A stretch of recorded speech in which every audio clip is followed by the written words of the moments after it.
Hercule Poirot and the Secret. In winking, photograph. Chapter 1. The Curious Snapshot. The late afternoon sun cast golden rays through the tall windows of Harrow Manor, illuminating the dust motes that danced in the air. Hercule Poirot, impeccably dressed, in a tailored suit and polished shoes, stood in the grand drawing-room, his sharp eyes surveying the ornate decor.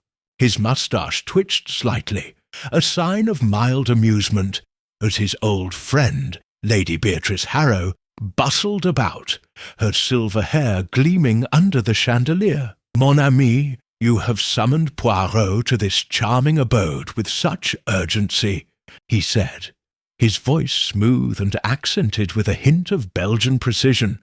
"Yet you speak only of tea and the beauty of the English countryside. What is the true purpose of my visit?" Lady Beatrice, a sprightly woman in her late 60s, paused, mid-step, her hands clutching a small gilded picture frame. Her eyes sparkled with a mix of excitement and unease. "Oh, Poirot, you see through me as always. It's this photograph. It's been in the family for decades, but I only noticed something peculiar last week." She handed the frame to Poirot, who adjusted his pince-nez spectacles and examined it with the intensity of a jeweller inspecting a rare gem. The photograph, sepia-toned and slightly faded, depicted a young woman in a high-necked gown, standing before a garden trellis. Her expression was serene, almost melancholic. But what caught Poirot's attention was her left eye. It appeared to wink, an optical trick that seemed impossible for a photograph from the late 19th century. "Tiens," Poirot murmured, tilting the frame to catch the light. "This is most curious. A wink, you say? An illusion, perhaps, more deliberate?" "That's not all," Lady Beatrice said, lowering her voice as if the walls themselves might eavesdrop. She gently pried the photograph from its frame, revealing a folded slip of paper tucked behind it. With trembling fingers, she unfolded it and read aloud, "The truth blinks twice." "What could it mean, Poirot? It's unnerving." Poirot's eyes gleamed with interest. "A riddle, a code, a warning, perhaps all three. Tell me, who is this woman in the photograph?" "Eleanor Harrow, my great-aunt," Lady Beatrice replied. "She vanished in 1895, during a grand ball here at the manor. The family never spoke of her after that, as if she'd been erased. This photograph is one of the few traces of her left." Before Poirot could respond, the drawing-room door creaked open, and a parade of family members and staff entered, summoned for tea. There was Sir Reginald Harrow, Lady Beatrice's nephew, a dour man with a perpetual frown, his wife Clara, whose nervous laughter filled the room, their daughter, Violet, a sharp-eyed young woman with a penchant for sketching, and the butler, Mr. Grayson, whose stooped posture belied a keen awareness of his surroundings. A young maid, Elsie, hovered at the edges, her hands twisting in her apron. Poirot observed them all, his mind cataloguing their expressions, their gestures, their secrets. "This photograph," he said, holding it aloft, "it is a puzzle, no? And Poirot, he loves a puzzle. Tell me, who among you has seen this image before?" A ripple of unease passed through the room. Sir Reginald coughed. "It's just an old family relic, Mr. Poirot. Nothing to fuss over." Clara's laughter grew shrill, while Violet's pencil paused mid-sketch. Mr. Grayson's eyes flickered to the photograph, then away, as if burned. Lady Beatrice clasped her hands. "Please, Poirot, stay a few days. I fear there's more to this than a mere trick of the light. Something about that wink. It feels like Eleanor is trying to tell us something." Poirot smiled, a small knowing curve of his lips. "Fear not, Lady Beatrice. Hercule Poirot shall uncover the truth behind this winking photograph. But first, a cup of your excellent tea, s'il vous plaît." As the group dispersed to their seats, Poirot's gaze lingered on the photograph. The woman's winking eye, seeming to mock the secrets buried within Harrow Manor. The game, he knew, had only just begun. Chapter 2. Shadows on the Wall. The storm descended upon Harrow Manor with a ferocity that rattled the ancient windows and sent gusts howling through the chimneys. Hercule Poirot stood by the drawing-room's fireplace, the winking photograph in its gilded frame resting on a nearby table. The flickering flames cast long shadows across the room, and Poirot, ever observant, noticed how they danced unevenly, as if conspiring with the secrets of the house. "Mon Dieu," he murmured, tilting the photograph to catch the firelight. "This shadow here in the background, it does not align with the trellis or the woman. An error in development, perhaps? Or a clue deliberately placed?" Lady Beatrice, seated in a high-backed chair, wrung her hands. "You think it means something, Poirot? That shadow, it gives me chills." "Everything means something, ma chère," Poirot replied, his moustache twitching with a hint of a smile. "The little grey cells, they are already at work." The door creaked open, admitting Mr. Grayson, the butler, carrying a silver tray with a decanter of brandy. His lined face was impassive, but Poirot noted the slight tremor in his hands as he set the tray down near the photograph. "Will you be needing anything else, my lady?" Grayson asked, his voice low and measured. "Not now, Grayson, thank you," Lady Beatrice said. But Poirot raised a hand, his eyes gleaming with sudden interest. "Un moment, Monsieur Grayson. You have served the Harrow family for many years, oui? Perhaps you recall something of this photograph, or of Mademoiselle Eleanor." Grayson's posture stiffened, and for a fleeting moment his gaze darted to the photograph. "I was but a boy when I started here, sir," he said carefully. "Miss Eleanor, her disappearance was a tragedy. The family didn't speak of it. As for the photograph, it's been in the attic for decades. Nothing more to it, I'd wager." Poirot nodded, but his expression suggested he was far from satisfied. "Merci, monsieur. You may go." As Grayson retreated, the storm's roar intensified, and a particularly violent gust extinguished a candle on the mantelpiece. Lady Beatrice gasped, and Poirot's sharp eyes caught a movement at the edge of the room, a shadow that seemed to linger too long near the doorway. Someone, he realized, was listening. "Lady Beatrice," Poirot said, lowering his voice, "this manor, it has many eyes and ears, does it not? Tell me of your family. Who among them might wish to keep the past buried?" She hesitated, then leaned closer. "Reginald is desperate to sell parts of the estate to cover debts. Clara, his wife, is terrified of scandal. She's always fussing about the family name. Violet, their daughter, is curious, always poking into old trunks and journals. And then there's Grayson. He's loyal, but he knows more than he lets on. I've caught him staring at that photograph before, as if it haunts him." Poirot's fingers tapped the arm of his chair, a rhythmic signal of his mind at work. "And the maid, Elsie, she seems nervous." "Elsie's new," Lady Beatrice admitted. "A sweet girl, but jumpy.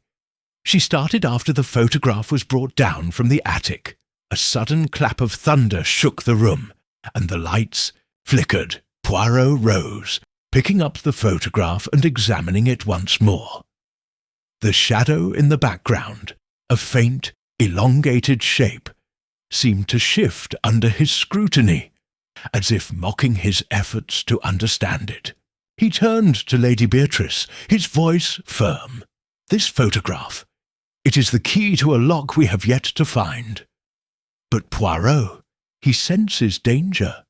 Someone in this house does not wish the truth to blink twice. As if in response, a gust of wind slammed, a shutter outside, and Poirot's keen ears caught the faintest creak of a floorboard in the hall. He smiled, a predator sensing the game. "The storm. It traps us all tonight," he said softly. "Bon, let us see who grows restless first." Chapter 3. The Winking Woman's Tale. The storm had settled into a steady drizzle by morning, cloaking Harrow Manor in a grey mist that seemed to seep into its very walls. Hercule Poirot sat in the manor's library, a haven of leather-bound books and polished oak, with a small locked trunk on the table before him.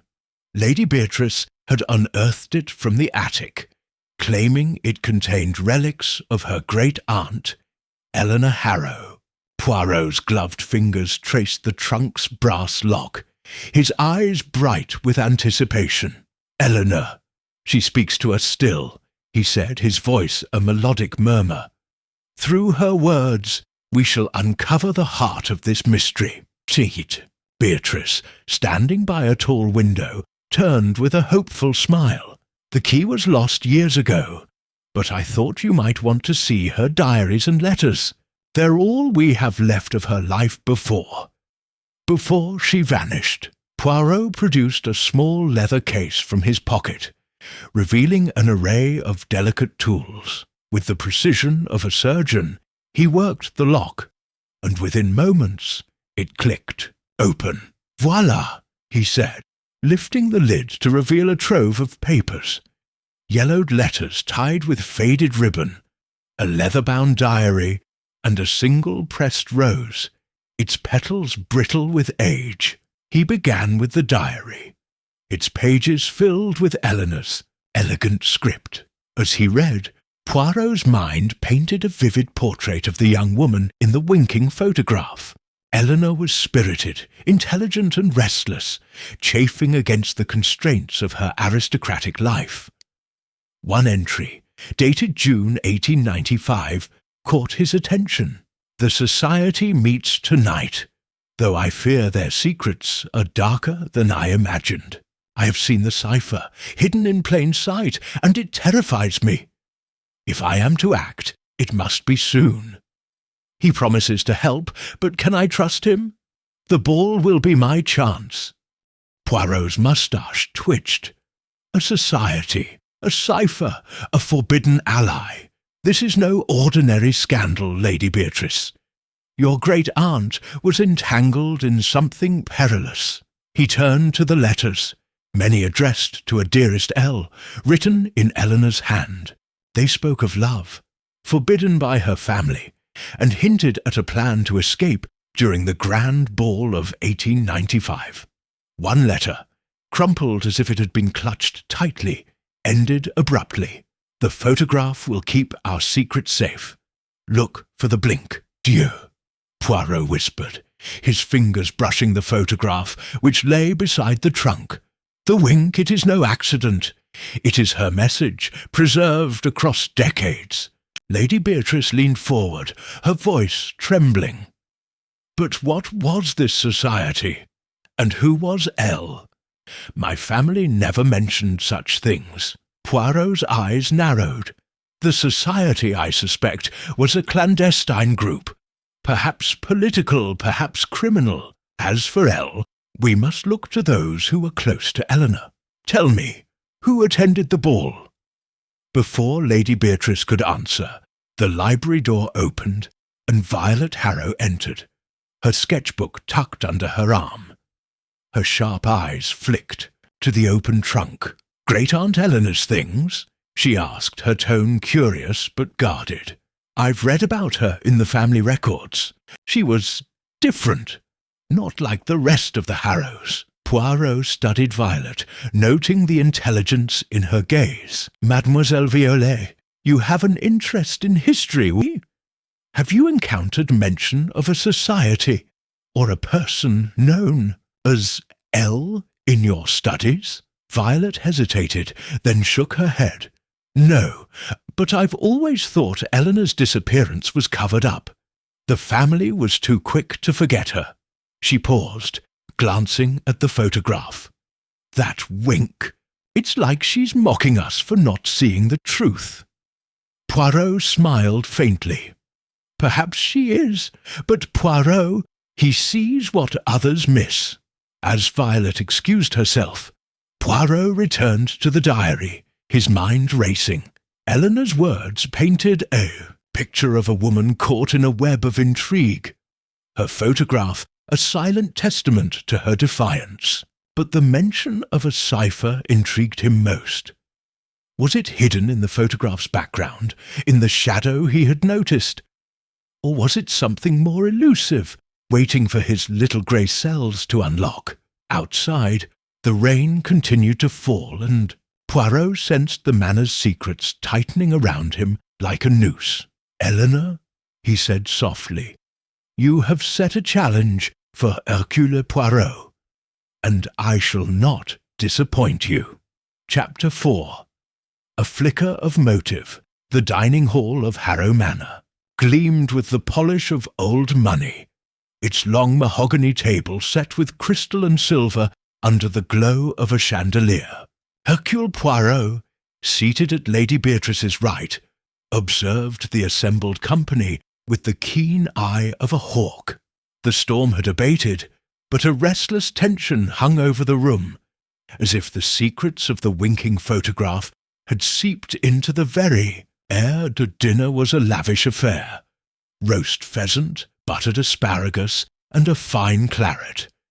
But Poirot's attention was not on the food. His gaze flitted from face to face, cataloguing every glance, every nervous tick. Sir Reginald Harrow, at the head of the table, carved the meat with a scowl, his debts a poorly kept secret. Clara, his wife, toyed with her napkin, her laughter brittle, as she deflected questions about the family's finances. Violet, their daughter, sat quietly, her eyes darting to the photograph, which Poirot had placed conspicuously on a sideboard. Mr. Grayson, the butler, moved silently, his presence almost ghostly, while Elsie, the maid, fumbled a serving spoon, her cheeks flushing under Poirot's scrutiny. "Mon ami," Poirot said, addressing Sir Reginald with a disarming smile. "This photograph of Mademoiselle Eleanor, it is a treasure, non? Yet it seems to stir unease. Tell me, what do you know of the night she vanished?" Sir Reginald's knife paused mid-slice. "Eleanor? That was before my time. A sad business, but hardly relevant now. Why dredge up old ghosts? Ghosts, they have a way of demanding attention," Poirot replied, his tone light but his eyes piercing. "I have learned that a jewel, the Star of Harrow, disappeared the same night as Eleanor. A coincidence, perhaps." Clara's glass clinked sharply against her plate. "The Star of Harrow? That's just a legend. No one's seen it in decades. It's probably long gone, sold or stolen." "Or hidden," Violet interjected, her voice sharp. "The family's been bleeding money for years. If that jewel's still here, it could solve everything." Her gaze flicked to her father, who reddened. "Enough, Violet," Sir Reginald snapped. "This is no time for your fanciful theories." Poirot's moustache twitched, a sign of his amusement. "Fanciful, perhaps, but motive. It is never fanciful. A jewel of such value, it could tempt many hearts. Lady Beatrice, you mentioned debts. Who among the family stands to gain most from its recovery?" Lady Beatrice hesitated, her fingers tightening on her fork. "Reginald's been struggling with the estate's upkeep. Clara's been pushing to sell land, but the buyers are unsavoury. Violet, well, she's young, but she's desperate to leave this place. to study art in Paris. Money's tight for everyone." The room fell silent, the weight of her words settling like dust. Elsie, clearing plates, dropped a spoon with a clatter, and Mr. Grayson's eyes narrowed as he retrieved it. Poirot noted their reactions, his mind spinning a web of possibilities. Debts, desperation, a missing jewel. Each a thread tied to the winking photograph. "Monsieur Grayson," Poirot said suddenly, turning to the butler. "You were young when Eleanor vanished, but old enough to remember the ball. Was there talk of the jewel's theft, or of enemies within the family?" Grayson's face remained a mask, but his voice was clipped. "There was talk, sir, but nothing concrete. The Harrows were respected then. No one dared accuse them openly. Yet someone dared to steal," Poirot mused, "and perhaps to silence Eleanor." Clara laughed, a high, nervous sound. "Really, Mr. Poirot, you make it sound like a murder mystery. Eleanor probably ran off with some lover. That's what people said." "People say many things," Poirot replied, his voice soft but edged with steel. "But the truth, it blinks, twice, as the note tells us. And Poirot, he will find it." The meal continued, but the atmosphere grew brittle, each guest retreating into their thoughts. Poirot's eyes lingered on the photograph, Eleanor's winking eye a silent challenge. Motives were emerging, like shadows cast by a flickering flame. But which would lead to the heart of the mystery? As the chandelier's light dimmed with a sudden draught, Poirot knew the night would bring more than just dessert. It would bring revelation. Chapter 5. The Lens of Deception. The morning sun broke through the clouds, casting a pale light over the rolling hills beyond Harrow Manor. Hercule Poirot, however, was far from the countryside's tranquillity. He sat in a cramped office in London, the air thick with the scent of chemicals and old paper. Across from him, Mr. Archibald Finch, a bespectacled photography expert with ink-stained fingers, peered at the winking photograph through a magnifying glass. "Extraordinary," Finch muttered, adjusting his spectacles. "This wink, Mr. Poirot, is no mere trick of the light. It's a deliberate manipulation. Early double exposure, I'd wager, or perhaps a retouched negative. Someone went to great lengths to create this effect." Poirot's eyes gleamed, his moustache quivering with satisfaction. "Précisément, Monsieur Finch. But why? To amuse? To deceive? Or to conceal a truth within the image itself?" Finch shrugged, setting the photograph down. "That's beyond my expertise. But I can tell you the photographer, one Cornelius Vane, was known for his creative liberties. He worked for the Harrow family often in the 1890s. If anyone knew the trick's purpose, it'd be him or his kin." Poirot leaned forward, his voice soft but insistent. "And where might I find the descendants of Monsieur Vane?" Finch scribbled an address on a scrap of paper. "His grandson, Leonard Vane, runs a small camera shop in Soho. Bit of a recluse, but he's inherited his grandfather's archives. Mind you, he's not fond of strangers. Poirot, he is never a stranger for long." Poirot replied with a small, confident smile, accompanied by his loyal friend Captain Hastings, who had joined him in London at Poirot's urgent request. Poirot navigated the bustling streets of Soho. Hastings, ever the optimist, chattered about the photograph's oddity. But Poirot's mind was elsewhere, piecing together the puzzle of Eleanor Harrow's wink. The camera shop was a dim, narrow space, its shelves crammed with lenses, film reels, and dusty albums. Leonard Vane, a wiry man with a perpetual squint, greeted them with suspicion. "What's this about my grandfather?"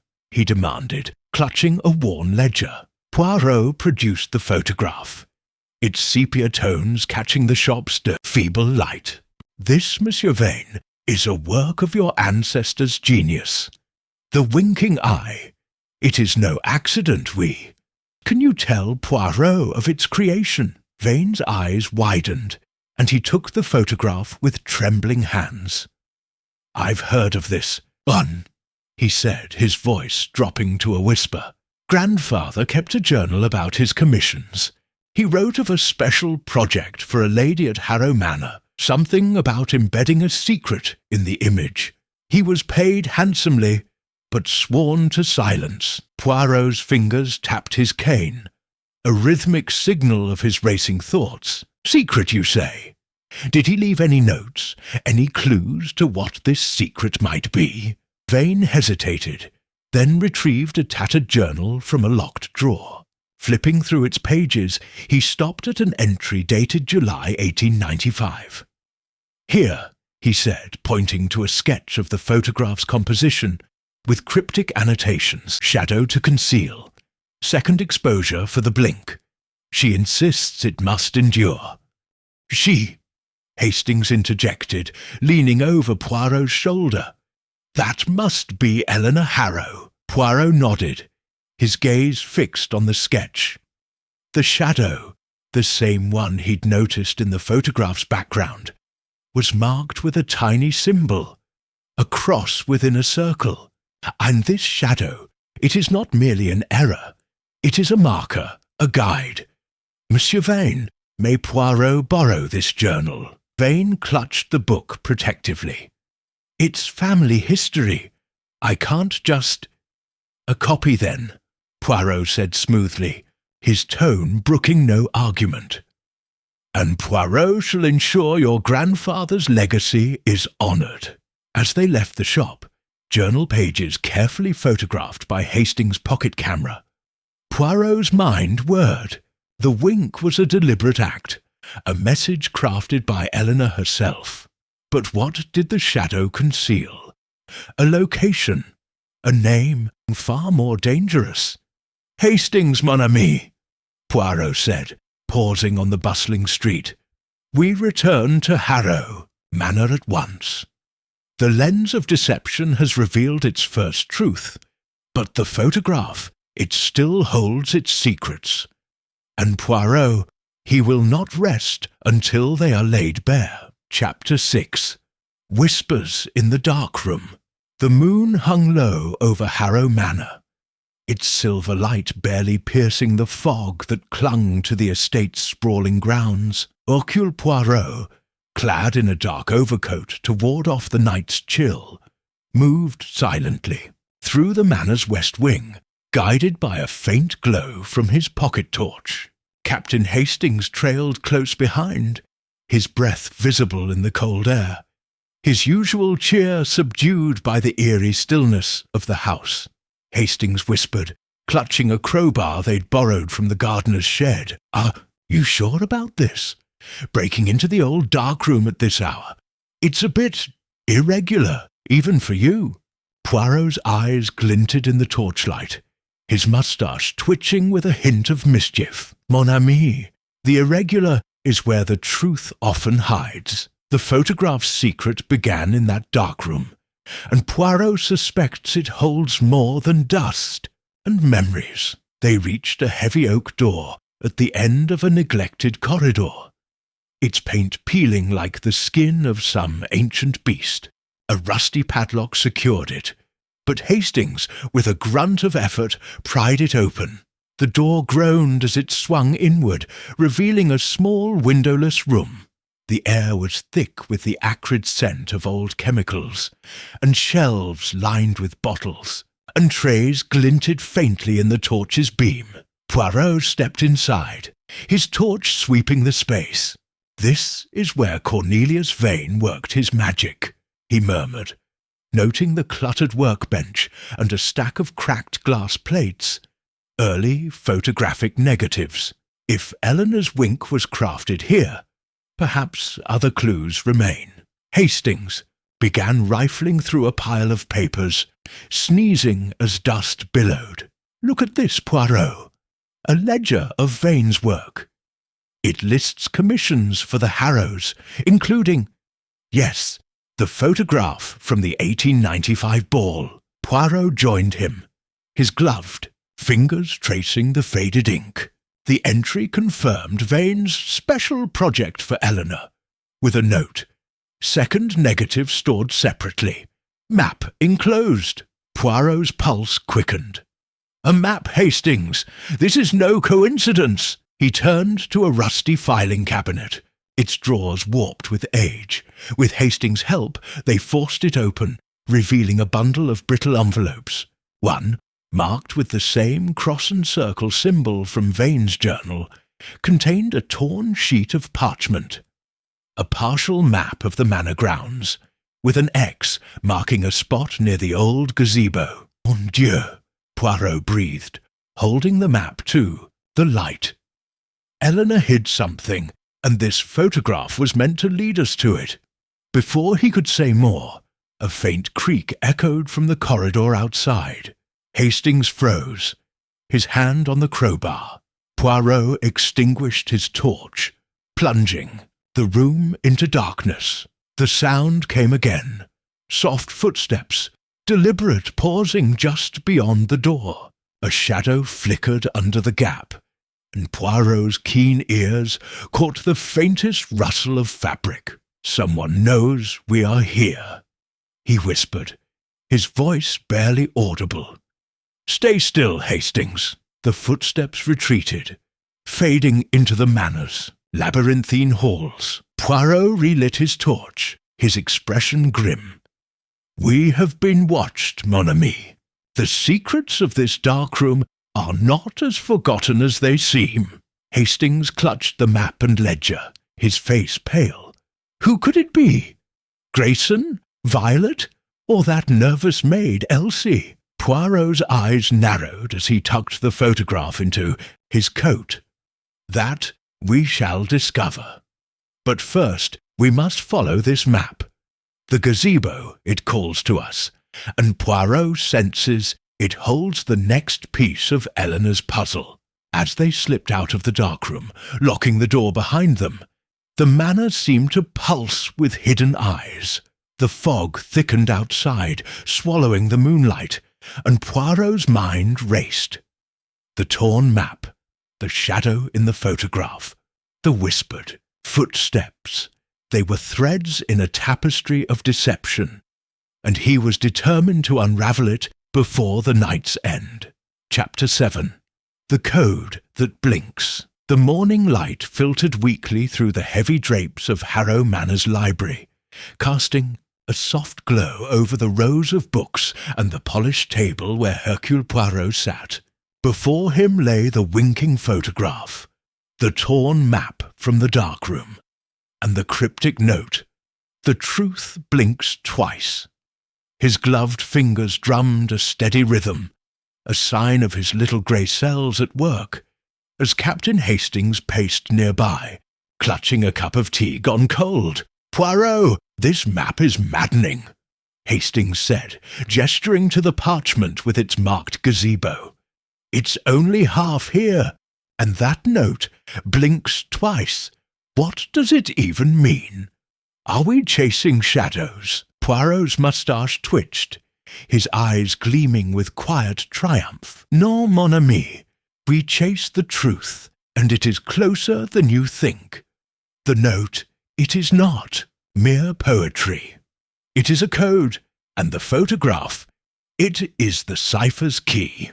He held the photograph to the light, tilting it to study the background, the shadow he had noticed earlier. A faint, elongated shape near the trellis seemed to shift, subtly, as if alive. Poirot's gaze moved to the trellis itself, its lattice pattern intricate and deliberate. "The blink, it is not only in Eleanor's eye," he murmured. "It is in the image as a whole. Observe the trellis, Hastings. Count the intersections." Hastings leaned over, squinting. "Intersections? You mean where the slats cross?" There must be dozens. Précisément, Poirot said, producing a pencil and paper. But not all are equal. Some are marked, tiny notches, almost invisible. They form a sequence. He pointed to faint irregularities in the trellis, barely discernible without. Close scrutiny. Eleanor, she was clever. She hid her message in plain sight. Working methodically, Poirot sketched the trellis, noting the notched intersections. After several minutes, he had a list of numbers. 3, 8, 12, 19, 24. These are not random, he said, his voice tinged with excitement. They correspond to something within the manor. A sequence, a location, perhaps a combination. Hastings frowned. A combination, like for a safe? Perhaps, Poirot replied, his eyes drifting to the library's ornate decor. His gaze settled on a series of brass plaques embedded in the bookshelves, each engraved with a family crest and a number. The Harrows, they love their traditions and their secrets. He rose, examining the plaques closely. The numbers, 3, 8, 12, 19, 24, matched those from the trellis, and each plaque clicked softly when pressed. Mon Dieu, Poirot whispered. A hidden mechanism. But what does it unlock? Before he could test further, the library door opened, and Violet. Harrow entered, her sketchbook under her arm. Her sharp eyes flicked to the photograph and Poirot's notes. "You're still at it, Mr. Poirot?" she asked, her tone casual, but her posture tense. "Found anything interesting?" Poirot smiled, his expression unreadable. "Mademoiselle, Violet, you have a keen interest in this mystery, oui? Tell me, have you ever noticed these plaques? Or perhaps a safe hidden in this library?" Violet's fingers tightened on her sketchbook. "A safe? No, but I've seen Grayson polishing those plaques. He's awfully particular about them. Said they're part of the manor's history." "History, indeed," Poirot said, his voice soft but probing. "And you, mademoiselle, you sketched the manor's details. Have you drawn this trellis from the photograph, or the gazebo marked on our map?" Violet hesitated, then opened her sketchbook, revealing a detailed drawing of the gazebo, complete with annotations about its structure. "I like old things," she said defensively. "The gazebo's falling apart, but it's beautiful. I didn't know about any map, though." Poirot nodded, but his mind was elsewhere. Violet's knowledge, Grayson's habits, the numbered plaques. They were pieces of a puzzle, and the code from the trellis was the thread tying them together. "Merci, mademoiselle," he said, dismissing her gently. "You have been most helpful."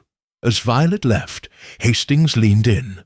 "Poirot, do you think she's involved, or Grayson? And what about those plaques?"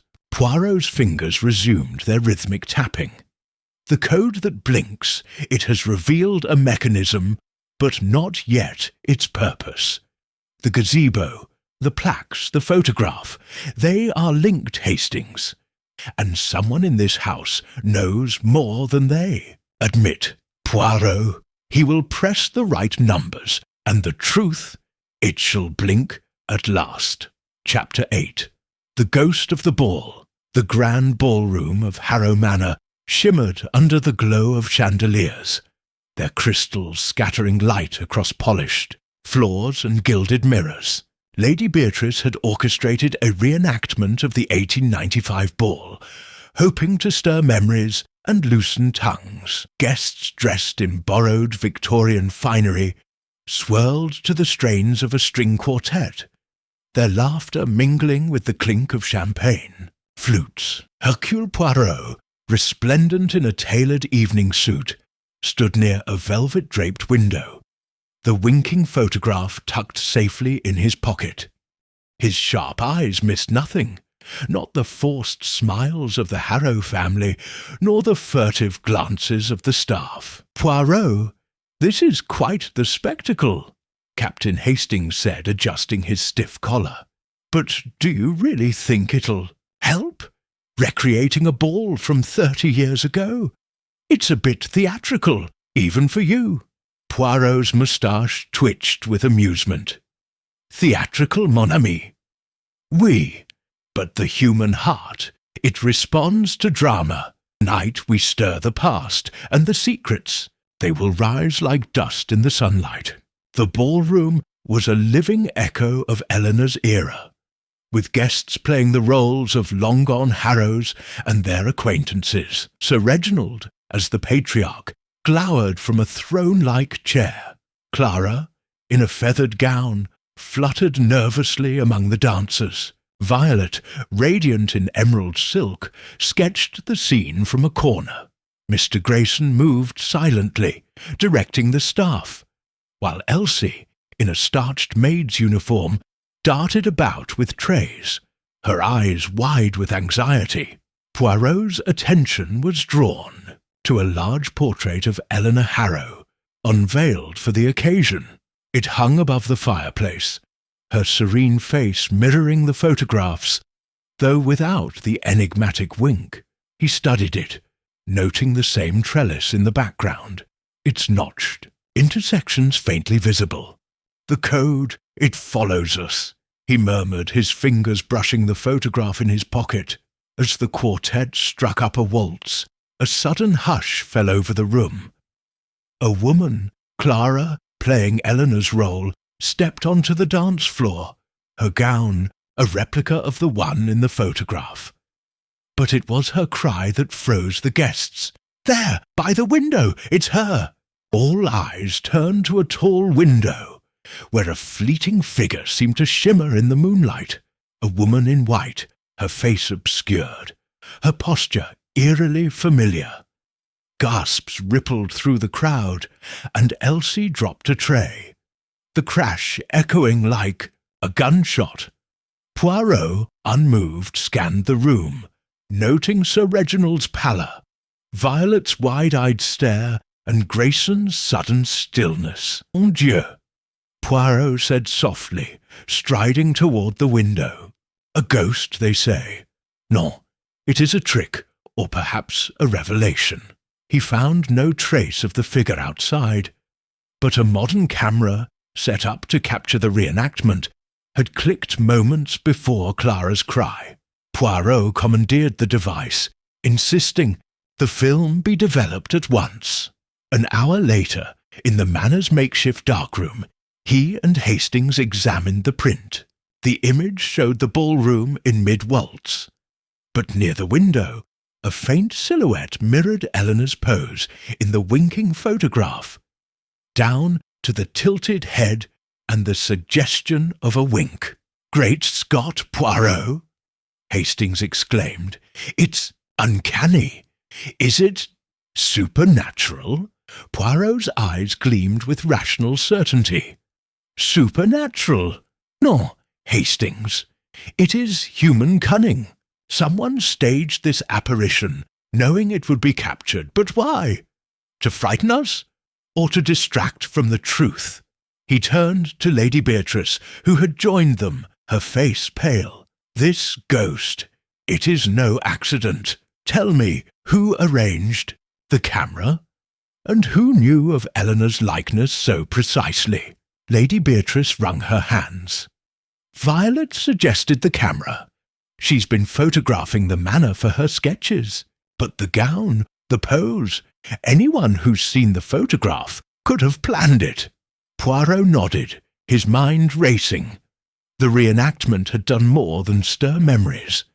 It had provoked a reaction, a calculated move by someone desperate to control the narrative. The winking photograph, the trellis code, the ghostly figure. They were threads in a tapestry of deception, and Poirot was determined to pull them apart.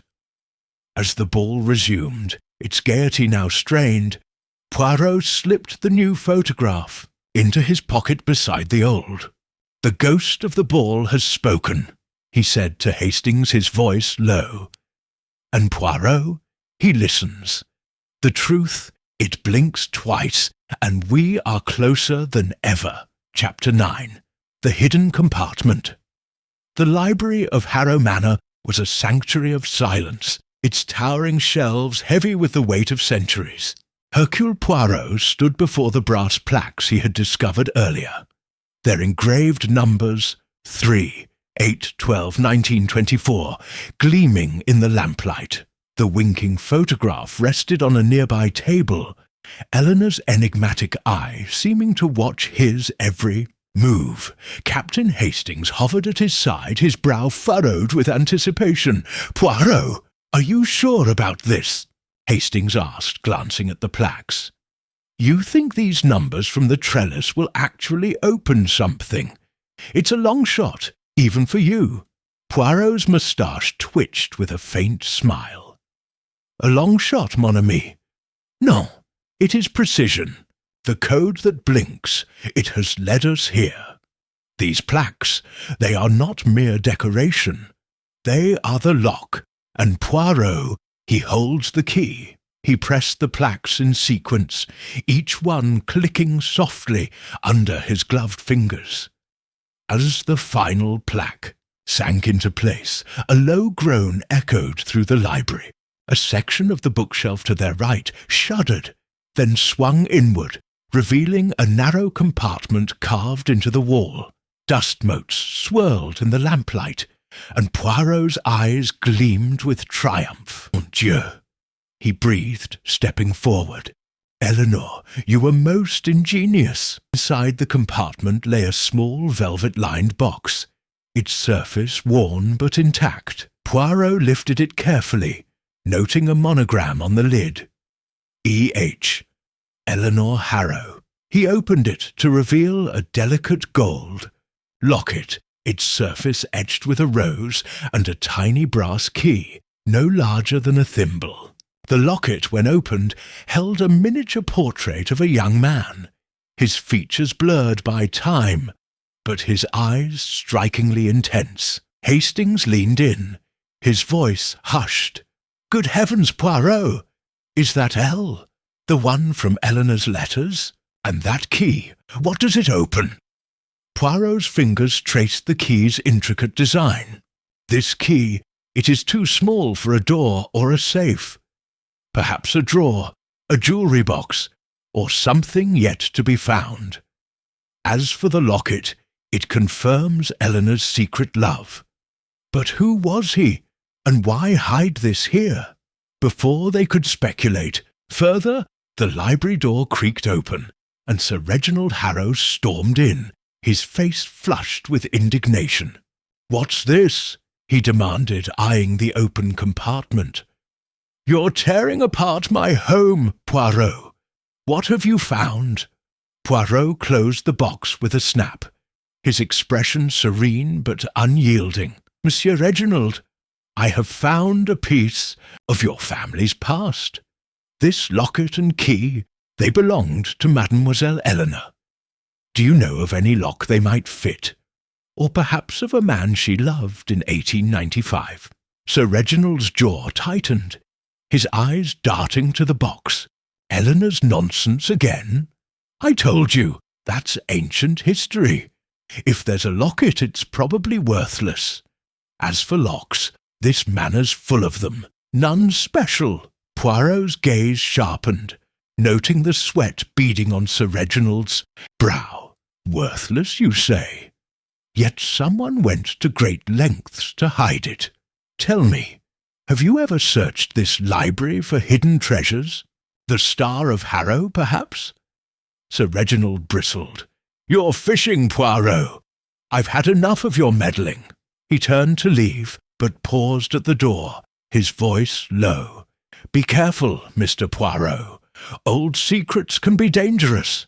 The door slammed shut. Hastings exhaled. "He's hiding something, Poirot. Did you see his face? He knows more than he's letting on." "Oui, Hastings," Poirot said, slipping the locket and key into his pocket beside the photograph. "But he is not alone. This compartment, it was meant to be found by someone who understood the code. Yet the key, it leads us to another mystery. We must search the manor, but discreetly. The eyes of Harrow Manor, they are watching. Rowe closed the secret compartment, the bookshelf sliding back into place with a soft thud. The library felt smaller now, its shadows deeper, as if Eleanor's presence lingered in the air. The locket, the key, the winking photograph, they were pieces of a puzzle. And Poirot knew the next piece lay hidden somewhere within the manor's ancient walls. Chapter 10. The Traitor's Gaze. The late afternoon light filtered through the stained glass windows of Harrow Manor, casting kaleidoscopic patterns across the stone floor of the great hall. Hercule Poirot stood near a towering grandfather clock, its steady ticking a counterpoint to the tension that gripped the house. In his pocket, the locket and tiny key from the hidden compartment nestled beside the winking photograph, each a silent testament to Eleanor Harrow's secrets. Captain Hastings at his side fidgeted with his cufflinks, his unease palpable. "Poirot, we're getting close, aren't we?" Hastings whispered. "That key, the locket, it's all tied to Eleanor's disappearance. But who's trying to stop us? I feel like we're being watched every moment." Poirot's eyes, sharp as a falcon's, scanned the hall. "Oui, mon ami, the eyes of betrayal are upon us. The traitor's gaze, it is not new. It watched Eleanor in 1895, and it watches us now. But Poirot, he is not so easily deceived." His investigations that morning had uncovered a troubling thread, a series of letters in the manor's archives, penned by Eleanor's cousin, Edmund Harrow, Sir Reginald's great-uncle. The letters, addressed to an unnamed ally, spoke of neutralizing Eleanor's influence to protect the family's honour and their wealth. One chilling line stood out. "Her defiance threatens the star. She must be stopped by any means." Poirot had summoned the family to the great hall, ostensibly to discuss the reenactment of the ball, but his true purpose was to test his suspicions. As they gathered, Sir Reginald, Clara, Violet, Lady Beatrice, and Mr. Grayson, Poirot held up a facsimile of Edmund's letter, his voice calm but commanding.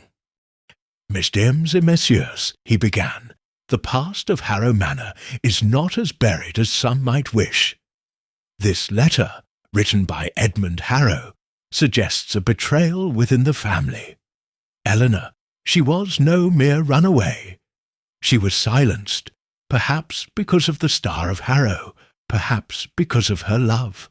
Who among you knows of Edmund's actions?" Sir Reginald's face darkened, his fists clenching. "That's preposterous, Poirot, dragging up ancient letters to accuse my family. Edmund was a respected man. You've no proof." Clara's nervous laugh broke the silence. "Really, Mr. Poirot, this is too much. Edmund's been dead for decades. What does this have to do with that silly photograph?" Violet, however, leaned forward, her eyes narrowed. "Father, you've always avoided talking about great-uncle Edmund. I found his portrait in the attic once, and you had it removed. Why?" Sir Reginald's jaw tightened, but before he could respond, Mr. Grayson stepped forward, his stooped figure suddenly imposing. "If I may, sir," he said, his voice steady, "Master Edmund was protective of the family's legacy. I was a lad then, but I heard whispers. He didn't trust Miss Eleanor, thought her reckless, but betrayal? That's a strong word." Poirot's gaze locked onto Grayson's, noting the flicker of unease in the butler's eyes. "A strong word, Monsieur Grayson, but fitting. Someone ensured Eleanor's silence and the star's disappearance. The locket, the key, the photograph, they point to a truth you all fear." As he spoke, The grandfather clock struck the hour, its chime reverberating through the hall. In that moment, every light in the manor flickered and died, plunging the room into darkness. A collective gasp rose, followed by a scuffle near the door. Hastings grabbed Poirot's arm, whispering, "Someone's moving!" Poirot, his senses honed, heard the rustle of fabric and the soft thud of footsteps. "Stay close, Hastings," he hissed, pulling a small torch from his pocket. Its beam cut through the gloom, revealing an empty doorway, but a glint on the floor caught his eye. He knelt, retrieving a single pearl earring, its design unmistakably Clara's. The lights flickered back on, and Poirot rose, holding the earring aloft. "Madame Clara," he said, his tone deceptively mild, "you seem to have lost something. Were you leaving us so soon?" Clara's face paled, her hands fluttering to her ears. "I must have dropped it earlier. I wasn't going anywhere." Poirot's smile was thin. "Non, madame, you were fleeing. From the truth, perhaps? Or from the traitor's gaze that still lingers in this house?" The family exchanged uneasy glances, the air thick with suspicion. Poirot pocketed the earring, his mind racing. Edmund's betrayal in 1895 had echoes in the present, and someone, perhaps Clara, perhaps another, was desperate to keep the past buried. The winking photograph, he knew, held the final clue, and he was determined to face the traitor's gaze head-on. Chapter 11. The star resurfaces. The air in Harrow Manor's conservatory was thick with the scent of damp earth and blooming orchids, a stark contrast to the tension that gripped its occupants. Hercule Poirot stood at the centre of the glass-walled room, the winking photograph in one hand and the tiny brass key from the hidden compartment in the other. Around him, the Harrow family and staff, Lady Beatrice, Sir Reginald, Clara, Violet, Mr. Grayson and Elsie, stood in a wary semicircle, their faces etched with anticipation and dread. Captain Hastings lingered near a potted fern, his hand poised as if expecting trouble. "Mesdames et messieurs," Poirot began, his voice resonant in the humid silence. "The puzzle of Eleanor Harrow's disappearance, it nears its solution. The photograph, the code, the locket, they have led us to this moment. And now, the star of Harrow, the jewel lost in 1895, it has resurfaced." A collective gasp rose, and Sir Reginald's eyes widened.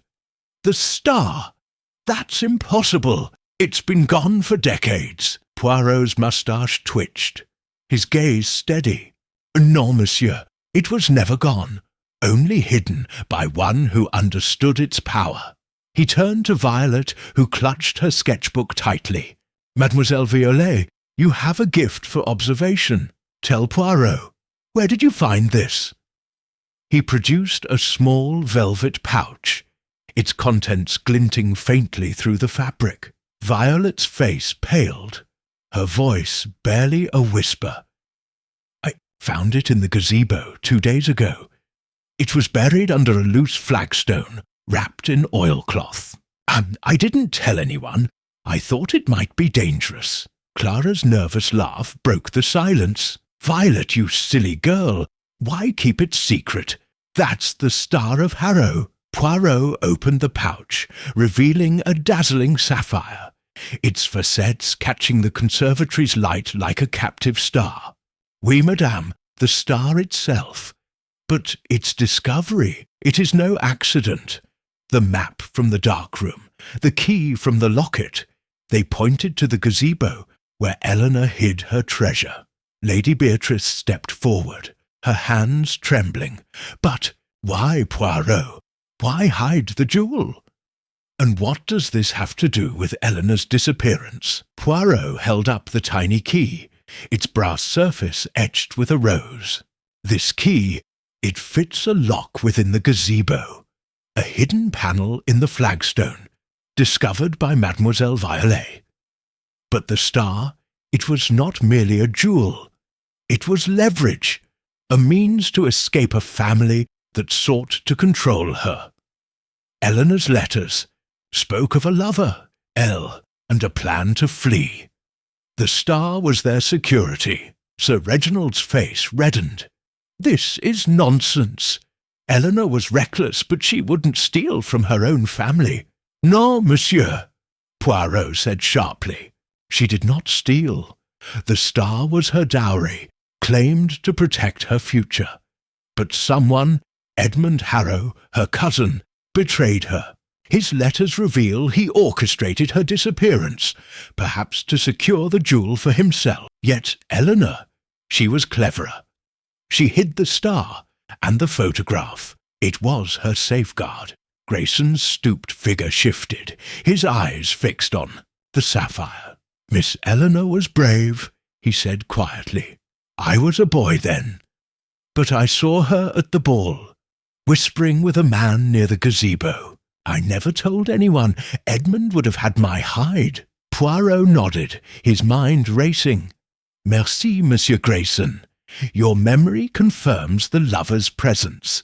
But the traitor's gaze, it persists. Someone in this house knew of the star's hiding place and sought to keep it secret. He turned to Clara, whose hands fluttered nervously. Madame Clara, your earring found in the hall during the blackout. It places you near the gazebo that night. Did you follow Mademoiselle Violet?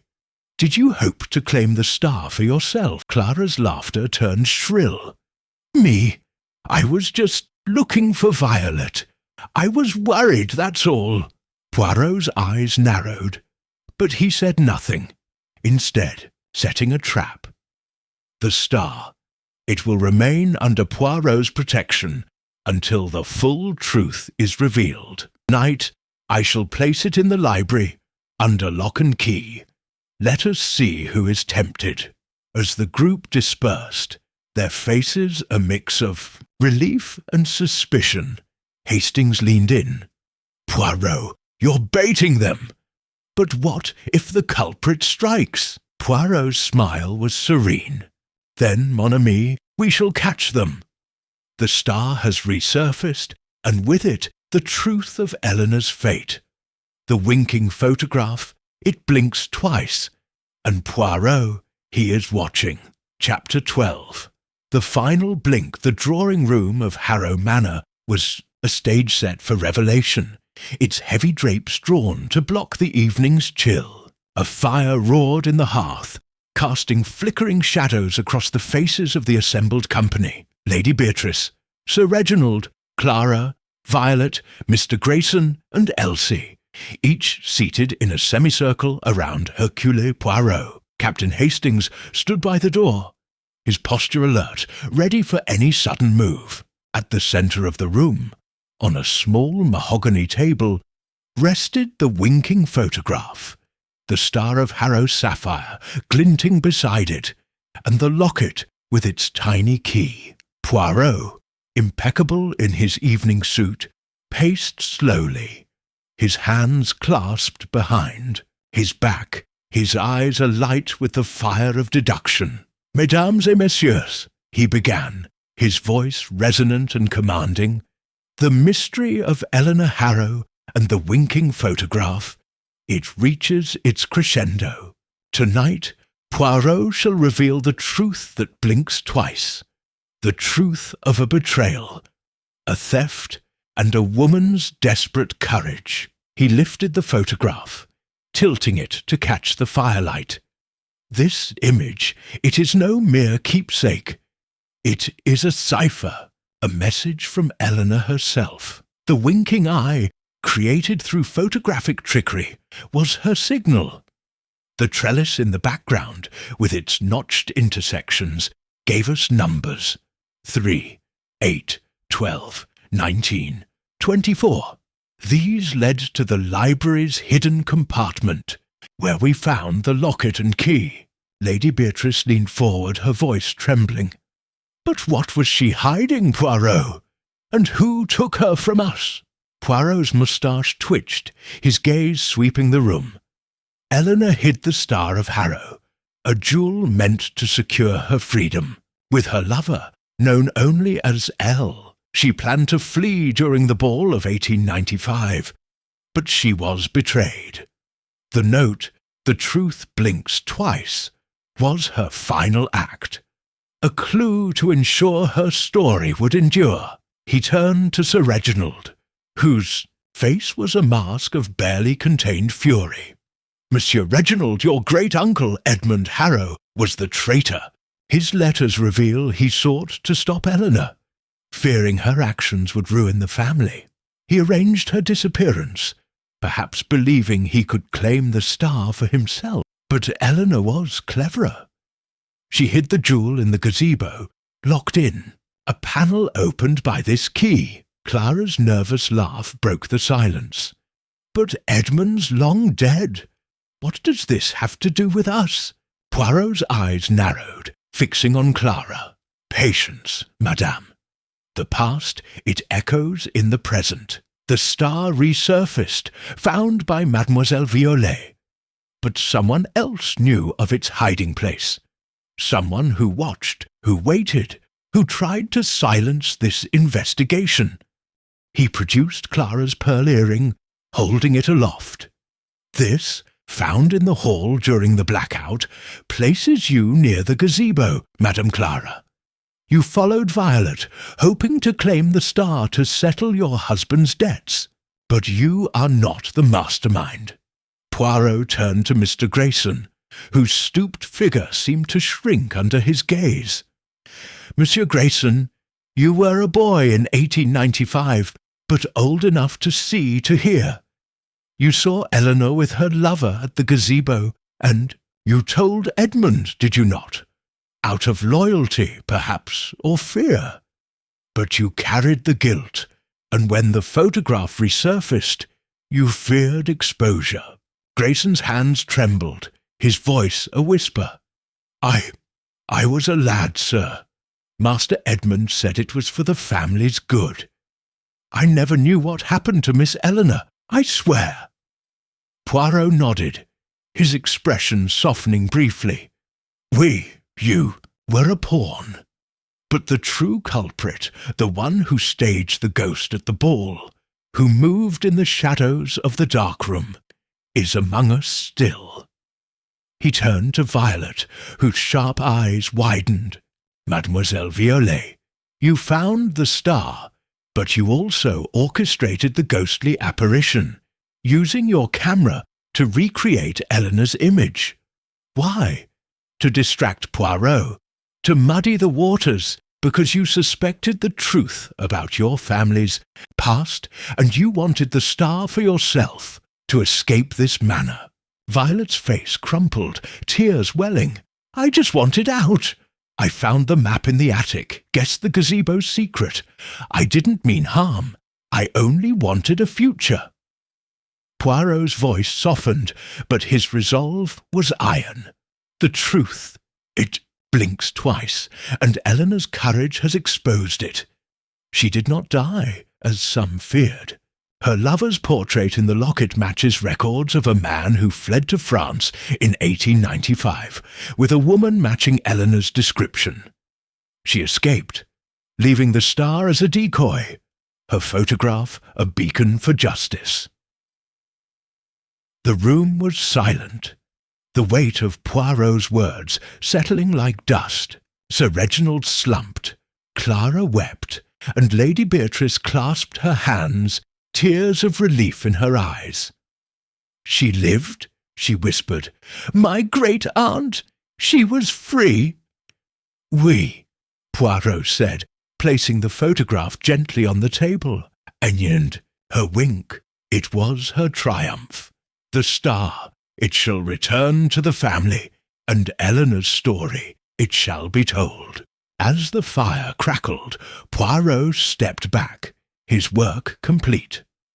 The winking photograph gleamed, its secret finally laid bare, and Eleanor Harrow's legacy shone brighter than the sapphire at its side. Chapter 13. The frame of truth, the morning sun, bathed Harrow Manor in a golden glow, its rays filtering through the tall windows of the drawing-room where Hercule Poirot stood, his suitcase packed and his overcoat draped over his arm. The winking photograph, now safely stored in Lady Beatrice's care, no longer held its enigmatic power. Its secrets laid bare by Poirot's relentless pursuit of truth. The Star of Harrow, returned to the family vault, gleamed as a symbol of reconciliation, and the locket with its tiny key rested in a display case, a tribute to Eleanor Harrow's courage. Lady Beatrice, her silver hair catching the light, approached Poirot with a warm smile. "Monsieur Poirot, you've given us more than answers. You've given us peace. Eleanor's story, her escape, her love, it's a legacy we can cherish, not hide." Poirot inclined his head, his moustache curving in a modest smile. "Madame, it is the work of Hercule Poirot to bring order to chaos, to find the truth that blinks in the shadows. Eleanor, she was a woman of great spirit, and her photograph, it was her voice across time." She handed him a small silver-framed photograph, not the winking image, but a new one, taken during the reenactment of the ball. It showed Poirot himself, standing in the ballroom, his expression one of quiet triumph. "A memento," Lady Beatrice said, "without secrets, I promise." Poirot examined it, his eyes twinkling. "C'est magnifique, Lady Beatrice. A photograph that speaks only of friendship, not mystery. Poirot shall treasure it." Captain Hastings, already waiting by the door with their coats, chuckled. "Well, Poirot, another case solved, and no ghosts to haunt us this time. Though, I must say, that wink gave me the shivers." Poirot's gaze softened as he looked out at the manor's gardens, where Violet was sketching under a tree, her future now brighter with the family's renewed fortunes. Sir Reginald and Clara, chastened, but relieved, were planning renovations, while Mr. Grayson, his guilt confessed, had retired with a modest pension. Elsie, the nervous maid, had even smiled that morning, her fears eased by the resolution. "The human heart, Hastings," Poirot mused. "It is a puzzle more complex than any photograph. Eleanor's wink, it was her defiance, her hope, and we have honoured it." As they stepped into the waiting car, the manor receding behind them, Poirot's thoughts turned to the nature of secrets. "Each case, mon ami, it teaches us something. This time, it is that truth. It endures, even when hidden in a blink." Hastings grinned. "And what's next, Poirot? Another mystery calling your little grey cells?" Poirot's eyes gleamed, with anticipation. "Always, Hastings. The world, it is full of puzzles, and Poirot, he is never idle. To London, and perhaps a new adventure." The car rolled down the drive, the manor fading into the mist, its secrets now framed in truth. Poirot leaned back, the new photograph in his pocket, a quiet reminder that even in the stillness of a single image, a story could live forever.